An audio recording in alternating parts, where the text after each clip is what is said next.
Hello friends, कैसे हैं आप सब। आई होप कि आप सब अच्छे और हमेशा ही अच्छे रहें।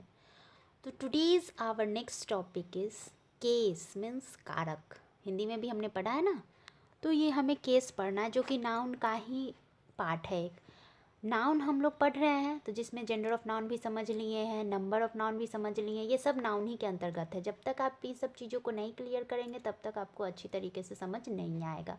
तो चलिए देख लेते हैं कि क्या है केस।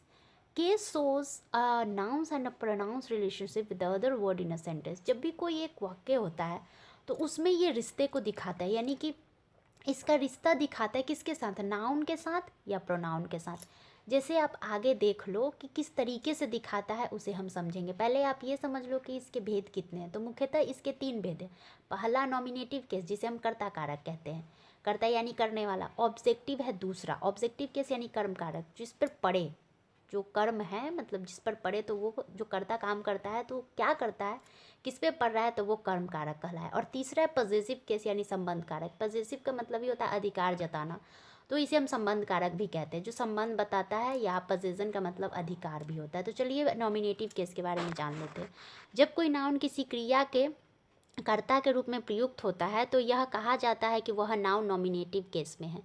अब when a noun is used as the subject of a verb, it is said to be in the nominative case। ठीक है, एग्जाम्पल राम इट्स, यहाँ राम इट्स का करता है, अतः राम नॉमिनेटिव केस में है। ठीक है, तो नॉमिनेटिव केस आप अच्छे तरीके से समझ गए। नहीं समझ आए तो वीडियो को पॉज कर करके देख लीजिएगा। अब दूसरा ऑब्जेक्टिव केस, जब नाउन किसी क्रिया का ऑब्जेक्ट है, यानी कि क्रिया का जो फल है वो उस पर पड़ रहा है। जैसे कि कहा जाता है कि अभिष्ट नाउन ऑब्जेक्टिव केस में है। ठीक है, मतलब इसे ये हम कहेंगे कि वो ऑब्जेक्टिव केस में है।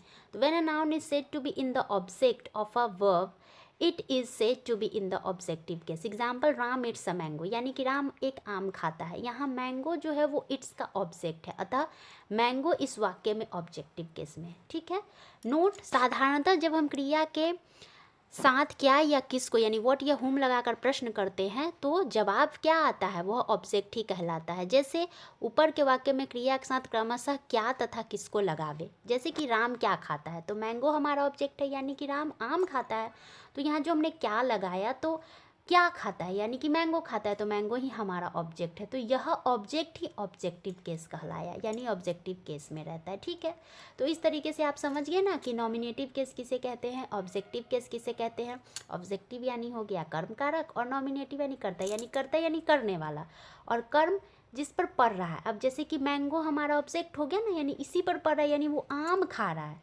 क्या खा रहा है, तो आम खा रहा है। तो क्या और किसको अगर रहे तो वो भी ऑब्जेक्ट के रूप में हुआ, और क्या खा रहा है यानी आम खा रहा है, तो आम हमारा ऑब्जेक्ट हो गया। तो इस तरीके से ऑब्जेक्टिव केस भी क्लियर हो गया।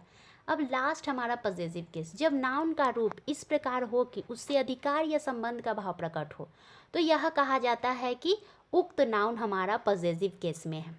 When the form of a noun is used to show possession or relation, it is said to be in the possessive case। जैसे कि राम्स काउ, यहाँ राम का फॉर्म सीधे बदल गया, देख रहे हैं कि डायरेक्टली बदल के राम्स हो गया है, और इससे अधिकार का बोध हो रहा है, अतः यहाँ राम्स पजेसिव केस में। राम्स का मतलब क्या, यानी राम की गाय।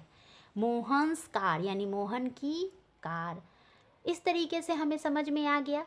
तीनों केसेस को हमने अच्छे तरीके से देख लिया कि जो केस है हमारा, उसका जो 3 भेद है वो किस तरीके से नाउन से रिलेटेड है।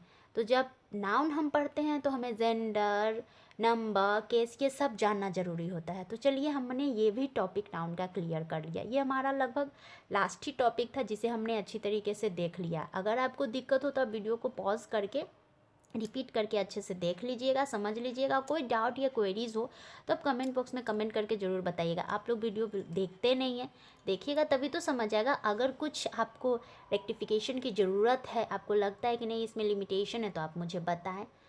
चलिए ये तो हमारा कंप्लीट हो गया। Now let's have a look what is our today's daily use sentences. Here it is. First one is don't argue with me, यानी मुझसे बहस मत करो।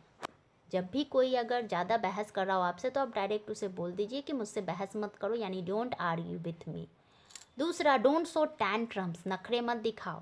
कभी कभी क्या डेली यूज़ हम कर ही देते हैं, मतलब अपने दोस्तों को प्यार से या फिर थोड़ा सा गुस्सा में बोल देते हैं कि ज़्यादा नखरा मत दिखाओ, तो don't so tantrums. Last one, don't defame him, उसे बदनाम मत करो। अगर लड़की है तो डोंट डिफेम हर, यानी कि उसे बदनाम मत करो। कोई बिना वजह किसी को उंगली उठाते रहता है, कुछ कुछ बोलते रहता है, नाप सनाप उसके बारे में गलत सलत, तो हम कहते हैं ना कि उसे बदनाम मत करो। आपको लगता है कि नहीं वो सही है और दूसरा उस पर इल्ज़ाम लगा रहा है, तो हम बोलते हैं उसे समझा के कि आप उसे बदनाम नहीं कर सकते, आप उसे बदनाम मत करो, लड़का हो चाहे लड़की। लड़का हो तो डोंट डिफेम हिम, लड़की हो तो डोंट डिफेम हर, यानी मस्कुलिन फेमिनिन की यहाँ बात हो रही है। तो now we have cleared our both topics, case and also our daily use sentences.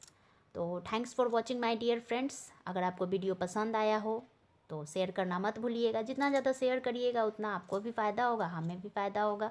अगर कुछ दिक्कत हो तो आप कमेंट बॉक्स में कमेंट करके ज़रूर बताइएगा। Thanks for watching again.